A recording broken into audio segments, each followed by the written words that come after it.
పెట్టుకో, దిగింది బిజినెస్ లో యుద్ధం చేయాలా, పారిపోకూడదు. నీ క్లయింట్ నమ్మినంత వరకు నువ్వు నీ వర్క్ నమ్మకపోతే నీ బ్రతుకుకే వాల్యూ ఉండదు. నువ్వు చేస్తున్న ప్రోడక్ట్ మీద నీకు నమ్మకం లేకపోతే కస్టమర్ కూడా నిన్ను నమ్మడు. నీ బ్రాండ్ కు వచ్చే నెట్వర్త్ ని మాత్రమే నువ్వు క్యాల్కులేట్ చేసుకుంటూ పోతే నీ బ్రాండ్ కు ఉండాల్సిన వర్త్ ని నువ్వే కోల్పోతావు. నీ ప్రోడక్ట్ ఎంత పవర్ఫుల్ గా ఉన్నా దాన్ని నువ్వు నమ్మకపోతే నీ క్లయింట్ ఎవడు నమ్మడు. క్లయింట్ నమ్మక ముందు నువ్వు నమ్ముతేనే నువ్వు ఫౌండర్ అవుతావు, ఆంట్రప్రినర్ అవుతావు. అంతేగాని వాడెవడో నమ్మాల్సిన వరకు నువ్వు టైం ఇస్తూ పోతే ఎవ్వడు నమ్మడు. ఇక్కడ ఎవరైనా నిన్ను నమ్మాలన్నా, నీ ప్రోడక్ట్ ని నమ్మాలన్నా నువ్వు నమ్మాల ఫస్ట్, నువ్వు గెలవాల ఫస్ట్. గెలవడం ఏందో తెలుసా? ఓడిపోవడమే. ఓడిపోతున్నోడే లేకపోతే గెలిచినోడు ఎక్కడ?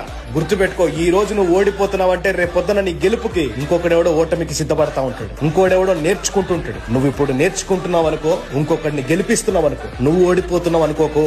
దిగింది బిజినెస్ లో యుద్ధం చేయాలా, పారిపోకూడదు.